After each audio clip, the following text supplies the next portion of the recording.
Sejam muito bem-vindos. Evangelho do Amor. Ao longo das Escrituras, de alguma forma, me parece que isso é recorrente e vários textos vão apontando na mesma direção. Não podemos diminuir. Sejam muito bem-vindos ao nosso canal. Hoje estamos aqui com um pedido especial para todos os nossos queridos inscritos.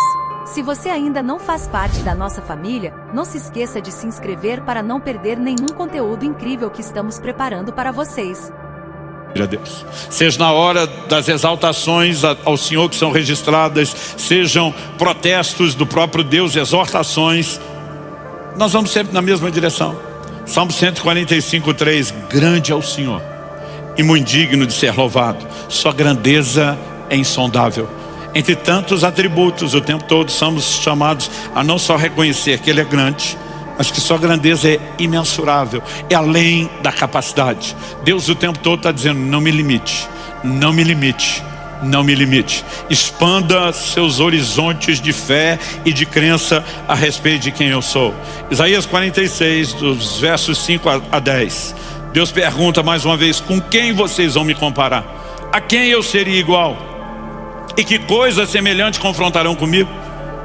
Nesse momento, Deus está usando Isaías para confrontar a idolatria e diz assim, eles o põem, está falando do ídolo, eles o põem sobre os ombros, levam-no e o põem no seu lugar, e aí ele fica, do seu lugar não se move, falando do ídolo. Recorrem a ele, mas nenhuma resposta ele dá e não livra ninguém da sua tribulação. Lembrem disso e animem-se. Pensem a respeito disso, ó rebeldes. Lembrem-se das coisas passadas, das coisas da antiguidade, que eu sou Deus e não há outro. Eu sou Deus e não há outro semelhante a mim. Desde o princípio anuncio o que há de acontecer. Desde a antiguidade revelo as coisas que ainda não sucederam. Eu digo, meu conselho permanecerá em pé e farei toda a minha vontade. Por que tantas correções? Porque Deus sabia que o tempo todo nós teríamos inclinações a limitá-lo. Mesmo que a semelhança de Arão, a gente não faça uma imagem física, tentando definir e dizer, Deus é só isso. A pergunta a ser feita é, será que no meu e no seu coração, nós não criamos algumas definições de Deus que o limitam tanto quanto se fizesse uma imagem física? Será que muitas vezes a forma como eu e você olhamos para Deus, o que pensamos ou o que sentimos a respeito dele, não está mais para uma caricatura, uma distorção, do que na verdade para a revelação de quem Ele é? É o tipo de questionamento que eu e você precisamos de fato fazer. E com isso não estou dizendo que eu e você não conheçamos nada de Deus, mas muitas vezes nós estacionamos num nível e impedimos a nós mesmos de seguir além, de ir adiante. Moisés foi o camarada que mais viu sinais, prodígios e milagres. Mas tem um momento que ele está cansado do povo, cansado do ministério, cansado do sem cargo, cansado da responsabilidade. Aquele povo que está sendo sustentado de forma sobrenatural com o maná começa a reclamar. Nossa alma tem fastio desse pão vil. Nós queremos é comer carne. E o Moisés está para o crime. Ele vai falar para Deus, eu não aguento mais. E Deus disse, vocês vão comer carne o mês inteiro. Eu acho interessante, Deus diz, vão comer até sair pelos narizes. E aí o que o Moisés vai falar para Deus? Números capítulo 11, de 21 a 23. Moisés, porém, respondeu, este povo no meio do qual estou é de 600 mil homens de pé. Esses de 20 anos de idade para cima, arregimentados, alistados no exército. Suceder para cada um deles uma mulher, uma esposa. E 3 filhos, média generosa, tanto de esposa como de filho para aquela época. Você pode multiplicar o número por 5, foi a 3 milhões de pessoas. Nós estamos falando de uma Curitiba e meia. Então Moisés está dizendo, Deus, eu acho que o Senhor não fez as contas antes de prometer. Você consegue imaginar uma churrascada para 600 mil homens, o que dizer para 3 milhões? Agora Deus disse, vocês vão comer carne o mês inteiro. Moisés está dizendo, o Senhor não deve ter feito as contas. E aí ele continua e diz assim, e tu dizes, eu lhes darei carne, eles comerão durante o mês inteiro. Quantos rebanhos de ovelhas e de gado teríamos de matar para que tivesse o suficiente? Ou será que bastaria se ajuntássemos para eles todos os peixes do mar? Moisés está dizendo, nem o Senhor dá conta. Porém o Senhor respondeu a Moisés, será que a mão do Senhor se encurtou? Agora mesmo você verá se a minha palavra se cumprirá ou não. A Bíblia diz que Deus fez chover codornizes a ponto de se empilharem. Deus disse, vocês vão comer até sair pelos narizes. E sabe o que ele está dizendo? Nem você, Moisés, sabe quem eu sou. Nem você entendeu de verdade aquilo que eu posso. Porque muitas vezes, quando estamos limitando a Deus, não significa que estamos dizendo que Ele não pode nada. Nós estamos dizendo que Ele pode menos do que o que Ele realmente pode. As limitações podem acontecer em níveis diferentes, mas elas costumam acontecer dentro de nós. E Deus não quer que isso aconteça. Então o tempo todo Ele está dizendo: eu não me expressei com nenhuma forma, porque eu não quero que vocês me limitem.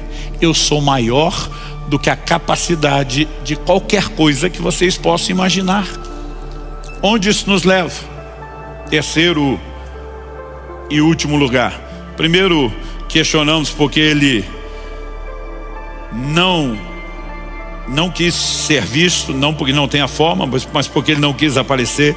E depois dos três motivos, fé, evitar idolatria, nossa incapacidade de suportar a revelação plena de quem Ele é, tentei destacar um quarto elemento. Deus não quer que nós o limitemos. Agora, para que nós não limitemos, eu acredito só tem uma solução prática para isso. E esse é meu terceiro e último tópico. Cresça na revelação. Cresça no entendimento de quem Deus é. Mais do que não diminuir a percepção de quem Deus é, nós precisamos do caminho oposto, é crescer na revelação e no entendimento de quem Ele é. Oséias capítulo 6, verso 3 diz assim: conheçamos e prossigamos em conhecer a Deus. Você pode repetir isso comigo? Diga: conheçamos e prossigamos em conhecer o Senhor. Ou seja, não é só o que eu e você já conhecemos. A gente precisa prosseguir conhecendo, porque a revelação de Deus é progressiva e eu e você não podemos parar, eu e você não podemos estacionar o tempo todo. Deus está dizendo: me permita aumentar a imagem que você tem de mim, a percepção que você tem de mim, a compreensão de quem eu sou, da minha grandeza, dos meus atributos. Por quê? Repito, porque Ele tem necessidade? Não, porque nós temos. Jesus falou algumas vezes para algumas pessoas: seja feito conforme a sua fé. Sabe o que Ele está dizendo? Você vai experimentar de Deus, não depende do quanto poder Ele tem, depende do quanto você entende o que Ele pode e quer fazer por você. E se eu e você limitamos essa compreensão, de alguma forma nós estamos botando um baita do funil que impede uma manifestação que seria muito maior em meu e em seu favor. Em 1 Coríntios, no capítulo 15, no verso 34, Paulo corrige, e ele não está falando com o não crente, está falando com a crentaiada, com o povo da igreja. Ele corrige o povo dizendo assim: voltem à sobriedade como convém e não pequem, porque alguns ainda não têm conhecimento de Deus. Digo isso para vergonha de vocês. Particularmente não acho que Paulo está dizendo não tem conhecimento nenhum, mas está dizendo: ó, nesse quesito o negócio está ruim para o lado de vocês.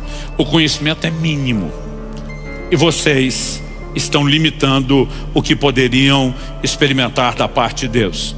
Então a pergunta é: como eu e você podemos crescer na revelação de Deus? Eu acredito que o tempo todo a Bíblia nos chama a um lugar que não é meramente de um código de conduta, de um comportamento religioso, de preencher apenas requisitos comportamentais. Desde o início, o que Deus tem proposto ao homem é o relacionamento. E a forma de nos relacionarmos com Deus invisível, ainda baseado em fé, não significa que a gente não possa acessar o conhecimento e entendimento de quem Ele é. Como experimentamos isso? Um dos aspectos, e os dois estão voltados à maneira como nos relacionamos com Deus, que é ter tempo com Deus, tempo de qualidade com Deus. Um deles diz respeito à oração. Jesus diz: entra no teu quarto, fecha a tua porta, fala com o teu pai em secreto. Em outras palavras, ainda que Ele seja invisível, se isole, separe-se para estar com Ele. Porque no ambiente de oração, eu e você não vamos apenas apresentar petições que podem ser respondidas. E obviamente a resposta a essas petições nos ensina muito sobre quem Deus é, sobre o quão presente Ele pode ser na minha e na sua vida, sobre o que Ele quer e o que Ele pode fazer, mas é mais do que isso. Em Jeremias 33:3, Deus diz: invoca-me que te responderei. Mas não parou aí. Essa parte é bem legal, ver resposta às orações. Mas Ele diz: anunciar-te-ei coisas grandes e ocultas que tu não sabes. Sabe o que Deus está dizendo? O ambiente de oração não deveria ser um monólogo, onde você vem, fala tudo o que quer, depois vira as costas, sai e só espera eu atender tudo que você pediu. E disse que você deveria ir além de alcançar resposta às suas petições. E entrar no lugar onde eu começo a te mostrar coisas que você não sabe. Ah, pastor, vou te revelar coisas grandes e ocultas, não quer dizer que não seja sobre ele. E não há nada que diga que não possa ser. Quem vive uma vida de oração e de comunhão com Deus, sabe que se existe um ambiente para que a gente entenda as coisas, emana desse lugar.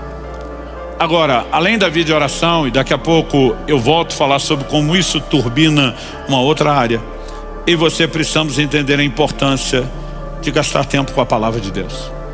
Eu e você temos um privilégio que os antigos não tinham.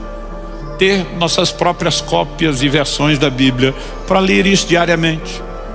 Lá atrás, os sacerdotes tinham acesso a isso.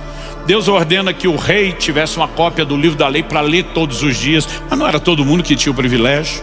E você temos o privilégio. E ler a Bíblia não diz respeito apenas se informar sobre o nosso código de crença, de conduta, o que pode, o que não pode ser feito, quais são nossas doutrinas. A leitura da palavra nos leva a uma revelação de quem Deus é. Em João no capítulo 5 e no verso 39, Jesus diz: vocês examinam as escrituras, porque julgam ter nelas a vida eterna, e diz, são elas que testificam de mim. E diz, é lá que você vai entender quem eu sou, que você vai entender não só o que eu posso fazer, mas até por que eu quero fazer aquilo que eu digo que quero fazer. Em outras palavras, ele está dizendo, você vai poder me conhecer melhor. Se inscreva para receber mensagens da palavra de Deus para seu coração. Compartilhe essa mensagem para mais vidas serem alcançadas. Que você tenha um dia repleto de paz e de bênçãos vindas da parte de Deus.